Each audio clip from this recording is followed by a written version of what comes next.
This is Trash Talk with your host, Garrett the Trash Man.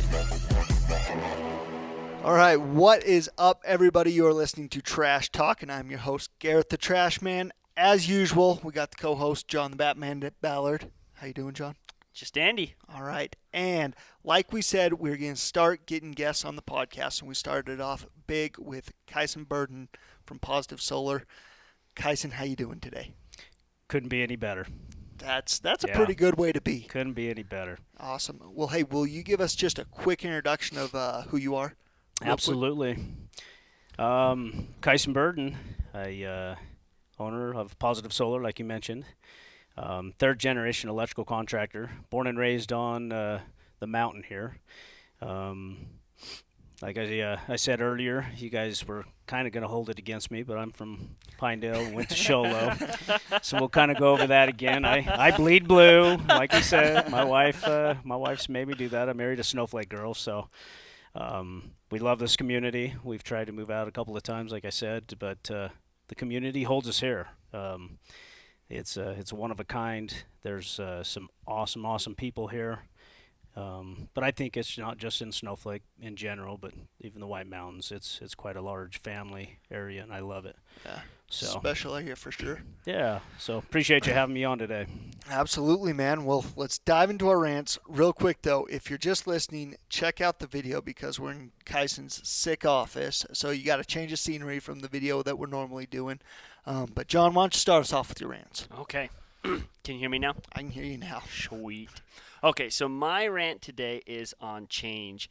And if you're not comfortable with change, getting used to change. A lot of me working on myself has been learning how to change. And so much of learning how to do that has led to fulfilling things in life that I didn't know about. Like? Change. All right. No, like for example, just like going into situations maybe. Like, for example, I'm doing some projects right now that are, I'm kind of biting off a bigger bite than I usually would. Mm-hmm. And it's a little uncomfortable for me, and it's something that's a little bit new to me. And yeah, it has its worries and its stresses, but like while I'm in it, I've noticed of like, wow, like, man, I wished I would have done this earlier. Because I can tell that, like, one, I'm growing in ways, and it's more fulfilling that way. And so it's kind of enlightening more.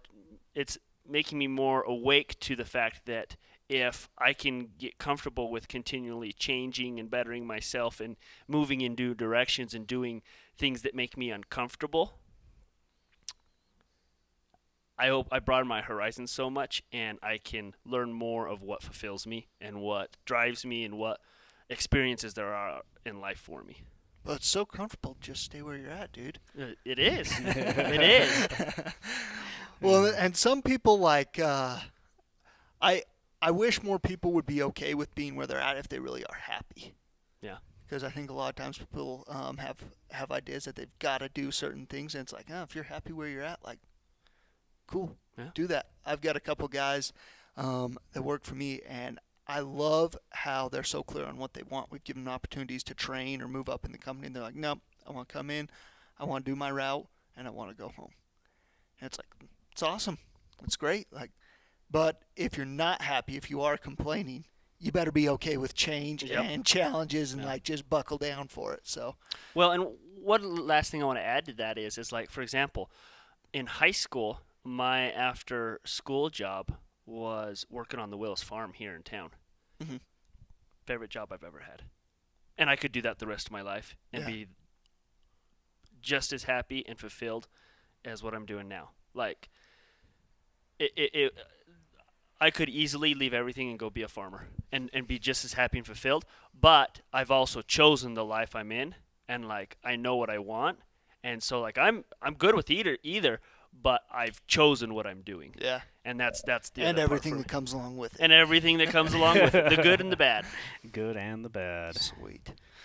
So, all right. Well, you saw what a rant was from John. What do you got for a rant today? That's a good question. Because I'm just absolutely content. I'm fine with everything. Great. Tell us about that. Well, I want to hear your rant. Give You me wanna just hear one my more rant? minute. Yeah. All right. Well, I see. had my rant and I forgot it because I asked you about it, which seems to always happen, but that's all right. Some like bubbles up to the top and comes out. And what comes to mind right now is it's kind of the opposite of what I'm usually preaching. Like probably 25% of my rants, I'm always talking about taking action. Just be in motion. If you don't know what direction to go, be in motion, and that will bring up something to happen. It'll move things so opportunities will start to be created. And I absolutely believe in that. And I had a mentor tell me once, which was really, really useful for me. He told me, if you're not clear on what you're doing, let off the gas pedal.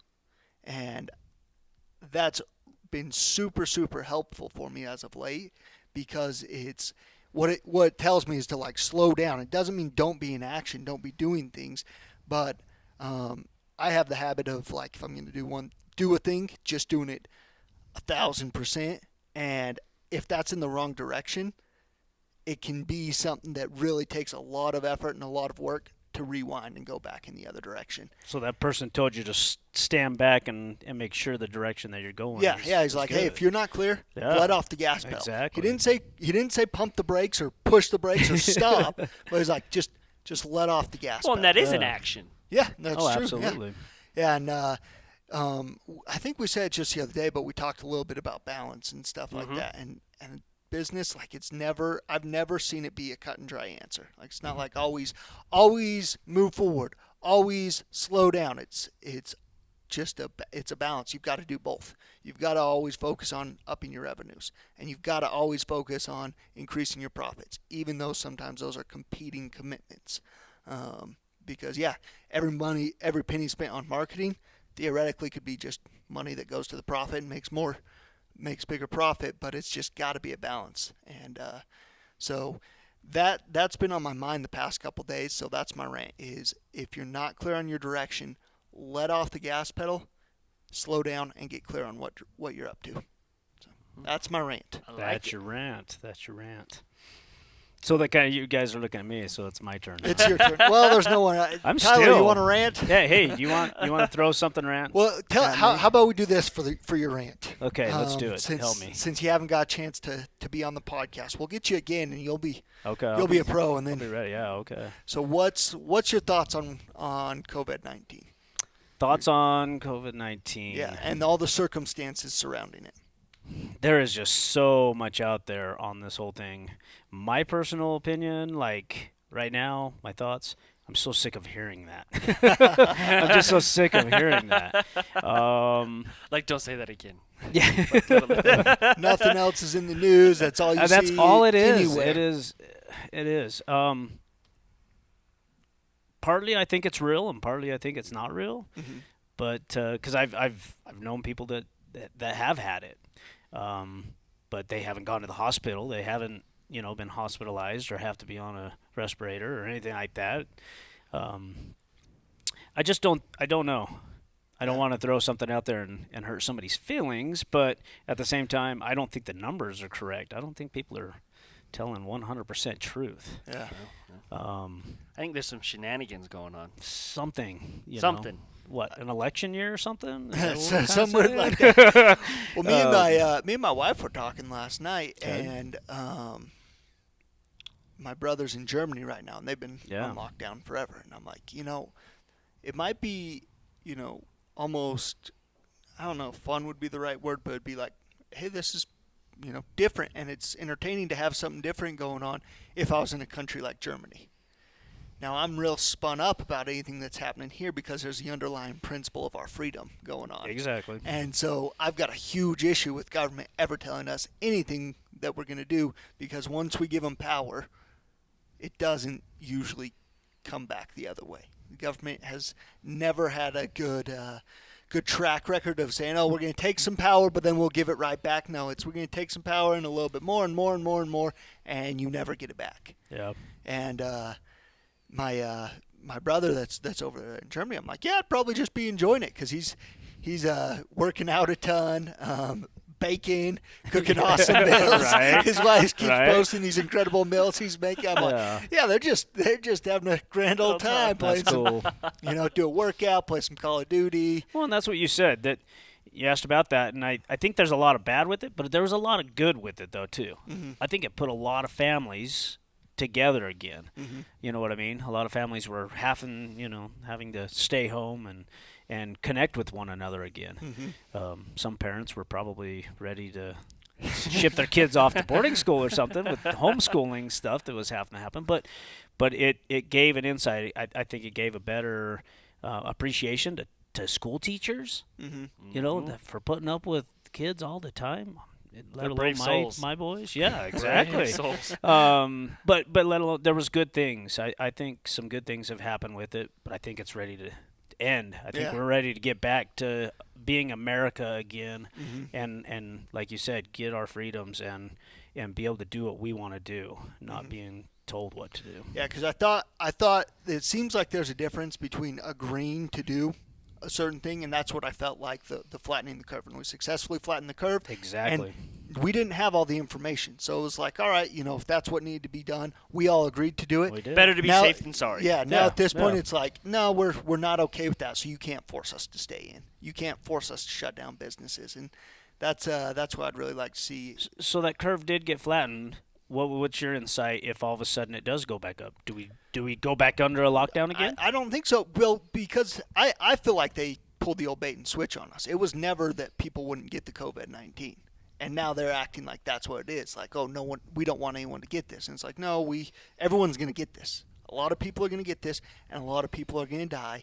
What we can't have happen is our healthcare system collapse. And now our healthcare system is collapsing because of the lockdowns. Yeah, exactly. And so I think it's just, I think it's time.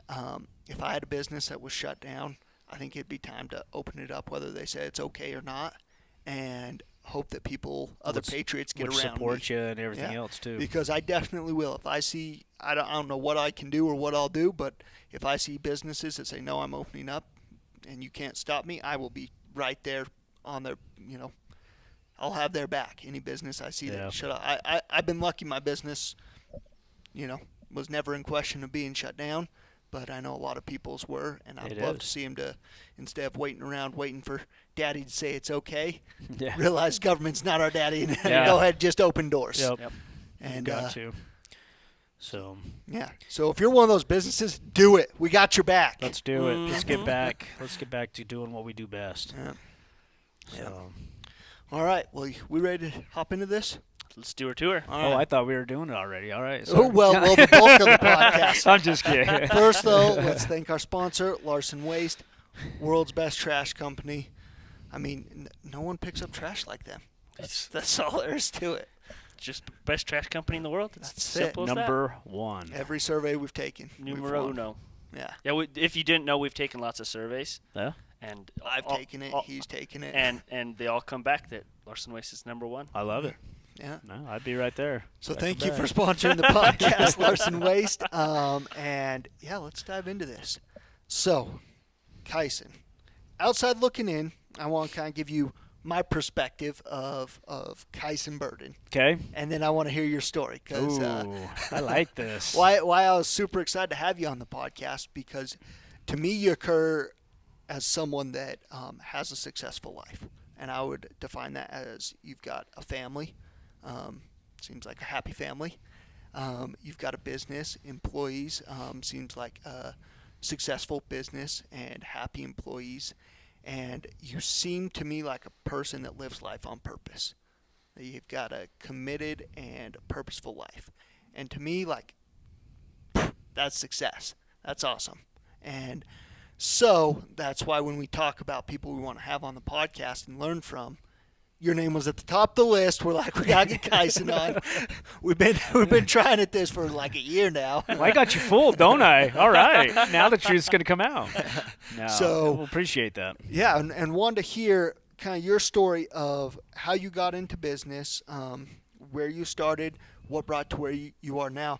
And plus, you've got a pretty crazy story of something that happened to you in kind of the middle, and I'd love to hear more of what exactly happened when you fell off a roof, and how you've overcome certain things with that, and where you are with that. Because I think that's a pretty incredible thing too. It was. Well, I think in my introduction I mentioned I'm third generation electrical contractor. Mm-hmm. Seems like I can't get it out of my blood. I've got check that my grandpa wrote as A.W. Burden Electric in Alliance, Ohio in 1921. So I've got a lot of family. It's in the blood from a long time ago. They moved. My Burden family moved to Arizona when my dad was 3, and that was probably, man, I don't even know exactly what year that would have been. A long time ago. But he moved up onto the mountain, and we've been a family-owned business. He started Standard Electric Supply, which is in Show Low. Oh, I didn't know that. Yeah, he started that back in I believe it was 74. Okay. So he started that. We did contracting, but we also had a supply house. And so I worked for Dad for free many a days growing up, as we do with our own children, teaching them, teaching them the ethics of work. I'm trying to get that instilled in my boys today, and my daughter. But growing up, I did a lot of stuff. I would go out with my dad's crews and wire houses. I mean, I started very young. I've got quite a funny, different story. I went to public school up to 6th grade. I was in Pinedale. They have a little 2-room schoolhouse. I went K through 5th there. And then for 6th grade, I was bused all the way to Show Low. I mean, those were long, long days. But after 6th grade, I was given the choice to be homeschooled or keep going to public school. And as a young boy, I was living out in the woods and with motorcycles and everything else. Like, is that a choice? Yeah. Yes, please. But as time goes on, I didn't do schoolwork. I didn't listen to my mom and everything else. And finally she goes, "You're not going to do that. You're going to work for Dad." So I literally worked probably 40-hour weeks for my dad since I was probably about 13. Mm-hmm. And so I worked, and more worked, and we played. I mean, my dad, we had a great time. We would take off in the winter and for weeks on end and go quail hunting in the desert and stuff. But I learned how to work from my dad. Mm-hmm. And so after that, so I'm not quite the retard, but I did go to 6th grade. But after that, when I turned 18, I went and took some college classes to prepare myself for a GED, and I got a GED when I was 18. So I did that, but worked for my dad. But as I was young, at 13, 14 years old, I would go in and wire houses fast, and we were super fast, and there would be these high school kids would come in and we'd start working. I'm just going to tell you a little story about it. But so these high school kids would come, and I was very, very small my whole life, and they would look at me, and my dad's head man would go, "Okay, I'm going to put you in this room, and I'm going to put Kyson in this room, and I'm going to bet you lunch that Kyson's going to beat you." You know, and it was going around putting all the plugs and switches in, the ceiling fan, everything like that. All the trim out. You know, just trimming it out. Uh-huh. And I would go in there and I'd just bust it, and they wouldn't even be halfway through.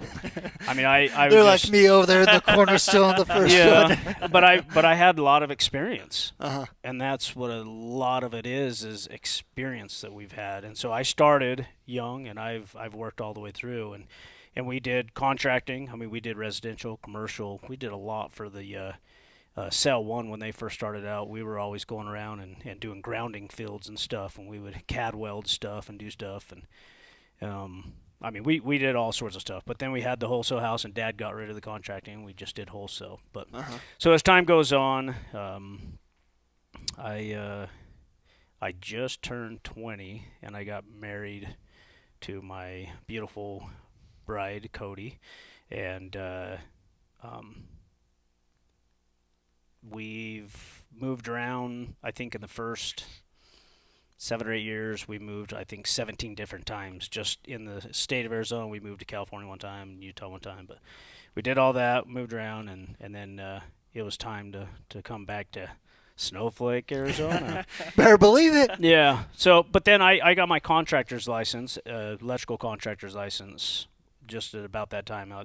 So we've been married almost 21 years. So 20 years ago. What were you doing when you guys were bouncing around the state and over in California? We went to California and worked for a family member that owned a extruding company. A factory, extruding plastic, making spa siding and stuff like that. We worked for her in the factory, and I did just maintenance and stuff like that in the factory and stuff. But it wasn't long. Great experience, great experience. We moved back, and that's when I got my contractor's license and started doing my own thing. But that's what Dad was always teaching me was electrical work. I mean, that was what I was into. So I did a lot of residential. We did some solar back then when it wasn't real popular or anything, but probably mostly off grid back then. Huh? Exactly. Yeah. You did not hear about grid tie at all. And so as time has gone on, and that was actually Legacy Electric Design was my first company. But then I took a partner 10 years ago in the solar side, and as most partnerships don't go very well. Within the first year, it didn't do so well. I had more sales than they did, and I was actually only supposed to be the installer. And anyway, so we broke that one off, and so I was the qualifying party. So I was stuck with 2 electrical contractors' licenses. So I was paying double fees, double insurance, everything. And so that's when solar was really becoming popular. And so I put Legacy Electric Design on hold. And that's why Positive Solar, we've had that license now for, it's right at about 10 years. But so with the partnership, if for someone that may be going into a partnership, a business partnership, what would you do different if you were to start a partnership today than what you did the first time? Or would you even do a partnership? I really honestly don't think I would do a partnership.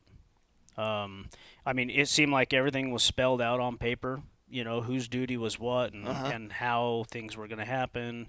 And if it just doesn't happen, I mean, maybe 2 people could work along and make a partnership work. I don't know. But like I said, I was actually only in charge of doing the install, but I had a lot of the liability of it. They were basically dealing for you. Pretty much they were just the sales end of it, and we're supposed to be bringing them in. I mean, just within the first 6 months, I mean, I think I was $700,000-$800,000 more in sales than them, and I was like, I'm not even supposed to be selling. This isn't even my job. Yeah. So it sounds like to me like that partnership. What was successful about it is it was really clean. So the break off was just like cut and dry. It wasn't like we had to set split it up right. So it was like, dude, you're not doing your side of the agreement. 50-50 everything. I mean, that's what it just all was, and it got a little dirty. I mean, sometimes. I mean, how business can be. I mean, you got to fight for what's rightfully yours too. But at the same time, it was nope. We had a mediator, and this is what's going to happen, and this was happening, and it ended just fine. Yeah. So I don't want to go into too much in details partnerships or details or whatever, but partnership. And so since then, I have just done it myself, but I've had wonderful crews. I've had great installers. I've had great salesmen, great managers. As you mentioned, one of my biggest life lessons learned was it'll be 4 years July 14th. I was on a roof with my install crew up in Pine Top, just not even a handful of miles away from the hospital, and the roof was a little slick, and I showed my crews what not to do. I was a hustle. I want to get this done so we can get to the next one, as any boss is. I mean, but there's a point that you can't push it too fast. Safety needs to be an issue. And so I slid off a roof, and I got let's see, I don't even know how to actually say it. I launched off a roof. I didn't just fall off a roof, because by the time I slid down, it launched me off, and I landed on both my feet. And as I was going down, I'm thinking, okay, I'm going to do a tuck and roll, because I was fairly in shape back then. I was working out at the gym and stuff, and thinking I was indestructible. Thinking, okay, I'm going to do a tuck and roll. I landed right on concrete, and I did a tuck and roll. But as I did, I looked down, and my right foot was completely sideways. Oh. And yeah, it was crazy. And one of my employees, they saw me, the whole thing, watched me, and probably scarred their life a little bit. But my bone compounded out a little bit, and it just completely shattered my right leg. Come to find out, my left heel had a big chip that came off. Luckily, I didn't have to have surgery on that one. And then my right hand, I degloved all 4 fingers. Ooh. As you can tell, they're just all Ooh. really, really tender. Even today, I mean, I can barely write with a pen just because it's really. But so, anyways, I did a number to my body. I only had one good limb. I was in a wheelchair for 4 or 5 months. Jeez. I've had now 5 surgeries on the one leg. Luckily, just in November of last year, the end of November, I finally was able to walk pain-free. It still gets fatigued, but it was quite the experience. But through the whole thing, my wife is a saint. She put up with me. She has been one of my saving graces. I just love that lady to death. She not only kept the house going, but she kept the business going, along with my employees. I had some great guys. I really do. I did, and it's changed throughout the years, but it's been a long haul. In 4 years to get back to, I'm just barely kind of getting back to where I'm helping. I kind of helped, but wasn't really involved, and that hurt. Yeah, I'm sure. It kind of hurt Yeah, the it's gotta business, be hard. It hurt me mentally, but also physically, and so I'm getting back into it. I've had some employees do some things that I'm not real happy about or proud about. But for the most side, because of my wife, because of my business, but mostly because of the community, I've been able to keep my doors open. It's been crazy. A lot of people always checked on me. How are you doing? And it was a long haul. So out of curiosity, from that experience, like, not recently, but I've had some kind of major health issues in my life. Like, what did that teach you about being, like, resilient and, like, just you gotta come back from it? Like, what did that teach you about it? Well, one of the biggest things I think people need to realize is your attitude while it's happening. Is you got to have a positive attitude. That's one reason why I've named my business Positive, is you need to keep positive. But being positive in it, I think, is a huge thing to help you heal. There were times that I would put a pillow over my face and just cry. Just didn't know what to do. I mean, it would just kept going and just kept going. Nothing. It wouldn't heal. It just wouldn't. It hurt. I couldn't do anything. People were out doing stuff, and I couldn't do things, So that's one of the biggest things I think I learned was your attitude in healing, being persistent, but keeping a very positive attitude, even if it is long. It made it short, because there were times I would sit there and go, oh my goodness, how long is this going to take? Yeah. And you're thinking, my next doctor's appointment is not until 6 months. I'm like, that's a long ways away, Yeah. And this thing hurts. You're like, that's not Yeah. 2 or 3 days, take it one day at a time. It's 6 months. 6 is months, a long time but, away. But that's what I'm going at, is if you keep positive, then literally that 6 months flew right by. Yeah. I can't believe it's been almost 4 years. I'm just thinking, because it was, when I first was laying in bed and I couldn't put any pressure. I was in a wheelchair, everything else. I was like, this is going to take forever. And honestly, it flew by, keeping a positive attitude. One of the things I kind of tried to put in myself was I was trying to think of others, not myself. Mm-hmm. That was one of the things. I had a sister that was going through breast cancer at the same time. So I was trying to text her. and see how she was doing. And it kind of kept Yeah. kept my mind off of my problem, Yeah. but to do that. But just try to I was just trying to reach out what I could do. You know, cell phones are a wonderful thing. I mean, you can send pictures, you can send texts, you can call, and so that was one of the things too. I try to keep positive and think of others at that time when it's not all me. And- It's not all me. And I would imagine that's not an easy thing to do. I Oh, bet, not at all. Like it's really easy to just go like, man, like I'm messed up here. Like, let's focus on me. So, what was it that created you into a person that could pull yourself out and focus on someone else and stay positive? Where'd that come from? I don't know. I would say one of my biggest mentors in life was my wife's grandpa, Grandpa Hatch, Gary Hatch. He helped everyone. I never heard that guy complain. Never heard him complain. Mhm. And he was always just the most cheerful, would stop and talk to anybody, would help anybody. And he became a really huge part of my life when I got married. I didn't have grandpas or anything when I grew up. They were all passed away. Mm-hmm. So it was a different thing to have a grandpa. But he was a great mentor. And I think that's what I kept thinking is, what would grandpa do? What would grandpa do? You know? And so him and I became really close, and it was that way. And I had some of the craziest experiences while doing this. I mean, I'm not going to get into it. It's more personal, but there were some great experiences that did it, but it helped me go through it. But I think that was probably the biggest one, was thinking, what would grandpa do? And he would. It didn't matter. His last couple years of life, he was going through cancer and stuff, but he would still call me every day. He would still do this. He'd still do that. And it was like, what an amazing man. Yeah. I just want to be even a quarter of what he is. Yeah.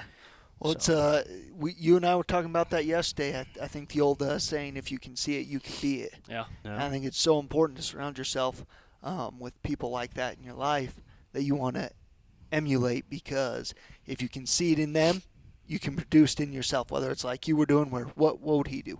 I'm going to act like him today. Yeah. And if that's what's so incredible about the world we live in now, is if you don't have that in your life somewhere, you have access to basically everyone in the world now through the internet. Absolutely. And you can just fill your life with people that you want to emulate and be like. And then when you're in tough things like that, you can, say, hey, I can see how they're handling that, and I'm gonna step up and do it exactly that way, instead of taking this other route that is probably more natural of, man, I'm a victim. I'm gonna be here for the rest of my life, and someone's got to take care of me, and it's all about me. Yeah, that's the thing. Try not to judge people. We're not the person to be doing that, but the people that are always just me, it's me, and it's like, oh, can you not just think of somebody else right now? Just do it, and I promise it'll help you. Yeah. Go and just do something. Buy them a Polar Pop at Circle K, somebody that looks down or something. Just do something special. Try to help someone. Well, I think it's just incredible because, like, you can have great examples and you can think about all you want, but when those kind of situations get thrown in your lap, like, it's easier said than done. Like, a year and a half ago, I almost cut this finger off, and it still looks funny. Yeah. And it was at a very inopportune time. I was in the middle of finishing up a house. We didn't have our own house at the time. We were trying to get into that house, and all of a sudden, I was planned on doing all the finish work, and now I got one hand, and this hand had to remain like this for 2 months. Yeah. And so I'm walking around with one good hand trying to do that. And so, like, I commend you on that because it is hard, but that I can 100% relate in saying that, like, in those times, it makes it so much better to be positive and to see how you can be of service to others. Like, it makes 100% the difference. So It does. that's awesome that you were able to do that. That's really awesome. So a question I've got, because with how you kind of laid out the story of your business there, it seems like you did a really incredible job of something that a lot of businesses let go unnoticed, and I think that's the culture that you build in the people around you. Because you said you had people that really stepped up and kept your business going. Your wife being one of them, your crew, and different people in the community. What do you do at your business to build a culture?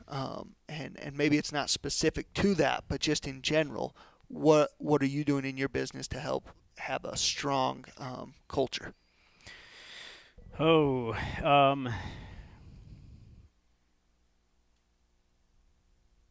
trying to think. I mean, I just want all my guys to pride themselves on their work. Mm-hmm. There's so many people out there that do half-ass work, and it's just like, but they keep getting work or whatever. I want to be that person to still into to my employees that, no, let's get this done. Let's be at 100%.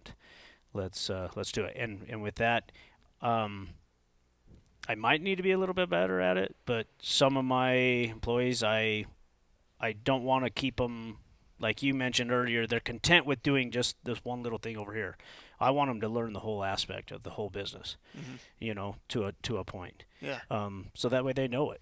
If a customer comes up to them and asks them a question, they're going to be able to answer it. Uh-huh. I probably need to educate my employees a little bit more into that. But that's what I would like to do a little bit better at. Hopefully that kind of answered your question a little bit, maybe a little bit. Yeah. Okay. That it's something we've talked about before, because culture is always there, and sometimes it's not focused on, but sometimes that creates, and it's something that's really good, or it is focused on and it's created really good, or it can be not focused on, something really bad can happen. But either way, it's already there. It's already present. And so I think lots of times too, just people being who they are created around them. And so yeah, that answers my question perfectly. Okay. So, man, I had another question and I forgot it. Having a hard time focusing today, John. Talking about all these. So one question I like to ask people, especially business owners, is first off, or 20 years ago, would you do it all over again? Absolutely. Okay. Absolutely. And my wife tells me this all the time. I'm like, I want to just close the doors and go to work for someone else, go work for the man, And she's like, no, there's no way you could. And I go, yeah, no, there's no way. You're right. No, you're right. You're right. There's no way. Just go home at 5 o'clock, never think about it again until 9 o'clock the next day. Yeah, I couldn't do the hunting that I love. No, I'm just kidding. No, that's good. And then also I'd ask you, what are some of the biggest takeaways that you have seen from starting and owning and growing your own business? Like, what are some of the big things that have really stuck out to you that have been positives in your life from all this?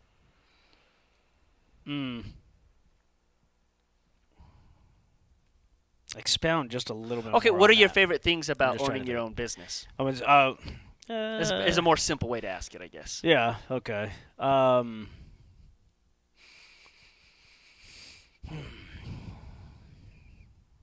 I get to do what I want to do. Okay. Like, if I want to go down a different avenue and take my business somewhere else, who else is in charge of that? It's me. That's kind of what it was. My dad told me to specialize. He goes, he's been an electrical contractor forever, and he goes, it'll always be there. You can always go back and do all sorts of electrical work, whatever. He goes, specialize in something in that field. And I kind of took his advice, and that's where I took solar, because solar is completely, it's electrical. It creates electric, and it goes down that avenue. So he told me, specialize in that. So I took that, and I'm glad I took his advice as that, because it's taken me down a little different avenue than just the plain old electrical contracting. I still do it. A lot of people think I don't, but I still do electrical contract. I still do residential. I still do commercial, remodels, everything like that. I got crews that go and do that too, but primarily we are solar.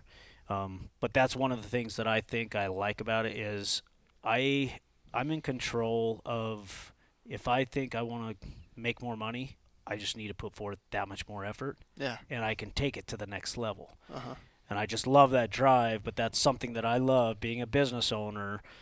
I can do different things. I mean, if I wanted to change it today, I could go change it today and start doing something different. So I don't know. That's just one of the biggest things that sticks in my mind that That's awesome. that I Hey, like. So I told my wife I think it was just last week, we were headed up to Home Depot, and I was just like, I've gotten so spoiled because I can do what I want to do. yeah, like literally, like if I had to go get a job for someone else, like I'd do it, and I'd be happy doing it. But it would definitely be a major adjustment, it would. And so I can 100% relate there that it gives you a lot of freedom. It gives you an ability to be creative and do the things that you want to do in life. So I 100% agree there. Anything else that any other aspects of business that you've just are so glad that you started your own business and it's just something that you like about being in business for yourself? I like to see others grow. Sometimes I'll have high school kids come in and they're interested in it. We're doing a high school scholarship. We're giving away 10 of them this year. And I really feel in my heart I want that because I want those kids to go and get more knowledge. I didn't as much. But in business too, I love seeing people learn. You know what I mean? I love seeing them learn, but I also love seeing people work with their hands. I'm a hands-on person. That's the way I learn. And so I've kind of looked at that and seen some of the younger generation and stuff. They're struggling in that type of avenue. So I want to kind of reach out and I want to get those type of people learn with your hands. If you're the type of learner like I am, I read a book or even read a paragraph, I may forget it in just a couple of minutes. Yeah. That's just my mentality. That's just how I am. But if I go and I actually put my hands on it and I try to build it, I will try to perfect it. I will try to get to that point. Yeah. And so I want to try to get some of these younger generation to that. And as a business owner, I love that. I love seeing, and I'll go up to my crews and I'll be like, you think of this.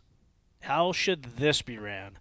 Or they'll do it one way and I go up to them and I say, well, and I hate critiquing people so bad that it hurts, but I'm like, look, if you would have just done it this, this, and this, it could have done it. And then they're like, oh, yeah, next time it's done that way. And so I love that about what you were saying, too, because you didn't have a normal schooling progression to being successful in business. And that's something that anytime I get a chance to talk to someone that's like just getting into college or different things like that, I'm always like, think about why you're going, what you're going for, because it's not the only path to having a successful, happy life. If you're the type that school is like pulling teeth and you can't stand to be there and every little bit of it sucks, there's other ways you can go about things, just like you did. Like, yeah, just went and got your GED and started a business and successful, and there didn't have to be 8 years of schooling and getting different degrees and different things that happen. So not that school's all bad, but I think for a lot of people it's just not right. Everybody's different. Everybody's different. I'm going to encourage my kids to get college because they can always come back and do electrical work, but get some further your knowledge right there and do something else if you want to. Now, some of the universities have done is ran the most successful marketing campaign that I think has ever been ran. Yep. So you got a really good point there. You want to be happy, you have to go to college. Yep. Yeah, exactly. But encourage them. You know what I mean? Yeah. Learn. But everybody learns a totally different way. And I think that's the important thing in life is to get educated. And education doesn't just come from a classroom. It may, but it can come from being 13, or it can be with your dad. Yeah. Or it can come from, being 25 and deciding to go take an internship instead and learning that way. And I'm glad you brought that up because there's people in my life right now that think that they can be successful tomorrow, like just overnight. And I'm like, no. It takes time. You've got to, if you want to get into a business and do that, you need to get in, you need to learn it, but you need to be there and get the experience. But I've got some people right now that think that they know it all, and now all of a sudden they can go off and do something that they want to do that because there's money in it. And it's like, you didn't put your time, you didn't put your effort into learning every little nook and cranny of why and how that works. But they think that they can do it. And so that's one of my biggest things is, if somebody is doing their due diligence and they actually perfect it and try to get into it. I mean, maybe not perfect it, because perfecting, I mean, nobody's going to really perfect. I'm not perfect in my business or anything, but have the experience in whatever field they're going to go into. But that experience could be longer than a year or 2 years or. Well, and I think something what I hear in that is like that there's no magic bullet. There's no magic industry of business to get in. Yeah. That it's people just start handing you money. Whether it's trading stocks, real estate, solar, trash, selling hot dogs on the side of the road. Like, none of it's a magic bullet where you just open it and all of a sudden everything works. And it's just perfect. There's learning curves in any industry that you want to jump into, and it's not just a switch. Overnight successes generally happen in around 10 years. Yeah, everybody should better themselves. I am for everyone bettering themselves. You know what I mean? But it's if you know that they're not taking the right avenue, they're not going the right path, and they could hurt somebody or something. It's just a scary thing to me. Yeah.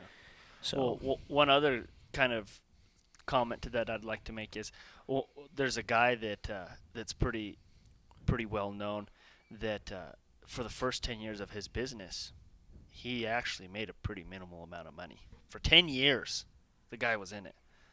But then it all kind of came together with his experience, the timing, the opportunities, and now the guy is like stupid wealthy.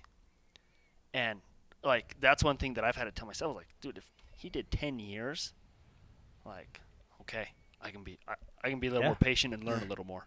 Well, it's somewhat like we're talking. I like that. Be patient and learn a little more. That's exactly, because being in business, I didn't get where I am in 1 year, in 2 years. I've been in business for 20 years. There were years that we ate smack ramen. You know what I mean? Everybody does that. It has their little cup of noodles and stuff. They go ups and downs with the economy too. But it's you persevere, but you stay with it. And you said he was for 10 years and then did it. But he was there for 10 years. It's not that person that jumps into it like immediately or works for somebody for under a year or at a year and thinks that they can do the whole shoot and shebang.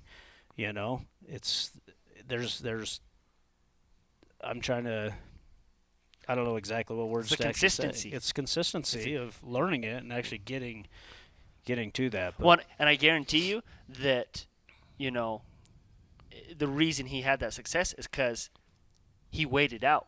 Like, the opportunity came because he was 10 years into it. He didn't quit at 8. Yeah, you know, exactly. He didn't quit. And hey, I know people that have started a business, and with 1 year, they are just killing it. And congratulations to them. I think they're the exception, not the normal. Well, I'd say to that, too, like, you may just see the start of the business. Yeah. You might not see, maybe their 10 years just looked different in a different business or in a different way of learning, growing, and then was applied to a certain trade. Yeah. That was able to execute, and good timing and other things came about with it, that they were the person that could produce that. Oh, absolutely. That's a good way to put it. But either way, like, then that's going to take time and consistency over time to continue to grow. Because there's really not, I mean, I guess there probably is an amount of money that can be made in a year that then, like, you're good. But it's kind of like CrossFit. You know how, I don't know, have you ever done CrossFit? No. You were pretty big into CrossFit before. So they've got like the girl workouts, the Frans, the Helens, that you start off doing. You're like, these freaking wreck me. I can't wait till I'm in better shape so these don't suck so bad. Please don't tell me that, because that's exactly where I'm at right now. Yeah. but the better shape you get in, the more they actually suck. But you got to persevere it. You've got Yeah. to take your time, and you need to put your due diligence in doing that Yeah. to perfect Well, yourself. because let's become take better. Fran for example. Yeah. It's 2159 of thrusters and pull-ups at 95 pounds. I think that's still they might have upped that. Yeah, Who knows? exactly. It got crazy. But yeah, you do that, and that takes you like 20 minutes at first, and you get in better shape, and you're like, man, that was horrible. And so the suck gets shorter. But the suck doesn't suck any less. It actually sucks more. So then you can do it in 5 minutes, but those 5 minutes are absolute hell. Like it was 20 minutes of like, this sucks, and then you can do it in 5 because you're in way better shape, but it's 5 minutes of absolute hell. Yeah. And then it doesn't ever go away. It still sucks to do the thing because you got better at it.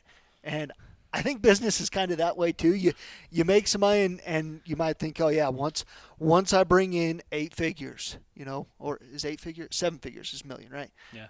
Once Dang, bro, I you're do- on 8 figures already, man. well, I think that's how it goes. It's like, oh hey, let's go 7 Well, yeah, figures. yeah. Oh well, then I got to get 8, and like that sucks. And I think the time actually lots of times collapses. It takes forever to get your first Oh, million. absolutely. And then it's like, oh, well, like that actually isn't a solve-all bullet. There's still a ton of work to do. And yeah, it might Yes. get a little bit faster to get to your next million or go from 1 to 2 and then 2 to 4 and then 4 to 8. That time may shorten because now you've got more resources. But the pain and the effort and everything else that has to go into it, it just keeps getting higher and higher and higher. And the stress keeps going up and It everything does. else. It And I haven't been in does. business for very long, but that seems to be when I talk to people, and from my experience, my limited experience in it, it's like, yeah, I don't think there's an arrive point, and I think that's by design. I think I don't think it's good for humans to arrive anywhere. I think we're Yeah. meant to just keep being like, it's not enough. Let's keep going. Yeah, all right. But, work. Yeah. That's why it's called work. Yep. I heard it put one way of like this guy put it. He says, and he was, I was listening to some video or podcast of his, and he's like, listen, like, yes, I've created more success than I possibly could have ever imagined, but guess what? Like, the problems are the exact same as they were in the beginning. Guess what? They just have a couple more zeros behind them. Yeah. And I was just like, oh. And he's like, and like, the stress is the same, but it just fits into this situation now. Mm-hmm. It correlates with the situation, so it never goes away. It's the same. It just expounds. Yeah. And I was like, oh. I like that, and so that's kind of one thing that I've always taken with me is like, there's just more zeros behind it. That as using the concept of business, like, yeah, as things continue to change and morph, it's all the same, but just it's expounded. Yeah. Yeah. All right. Well, let's plug our businesses. Let's plug our businesses and end this.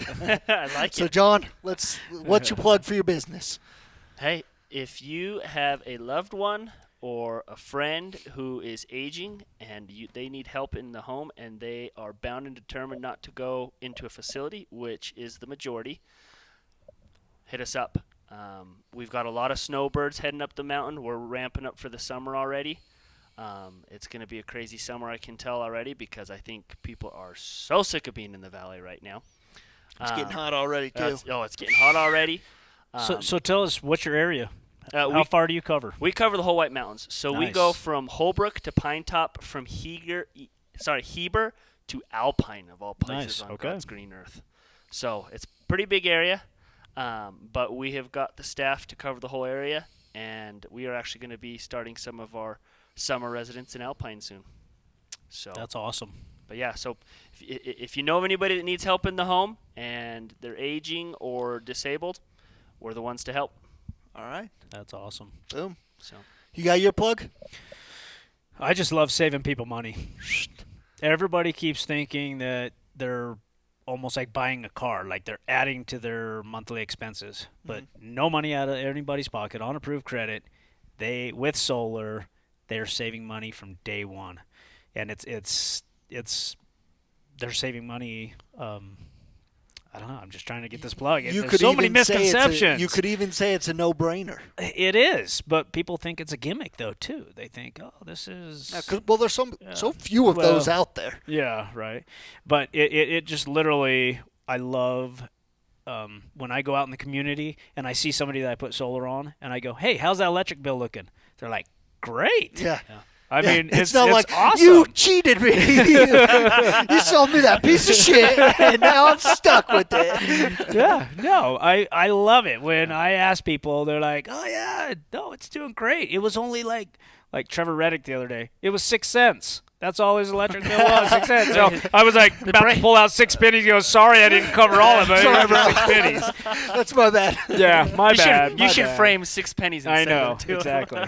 But no, I love it. I love seeing everybody sing because solar is the next technology that's coming out. Well, in my opinion, what I'm loving about it is I love seeing guys like you that are driving it from the side of capitalism. It's not government regulation crammed down. It's green, great for the environment. There's not these huge after effects, and it's happening as the market wants it to happen through guys like you. And I think it's super cool. Yeah, well, I appreciate it, but that's my plug. Is I love saving people money, and so by going solar, they will save money. Save that money. So how do they get a hold of you? How do they get a hold of us? For people that want to save some money. 928-536-SUNS, SUNS. So give us a call here, and we'll give you a free quote and show how much money we can save you. Love it. So without spending any more money. No mas. Yep. All right.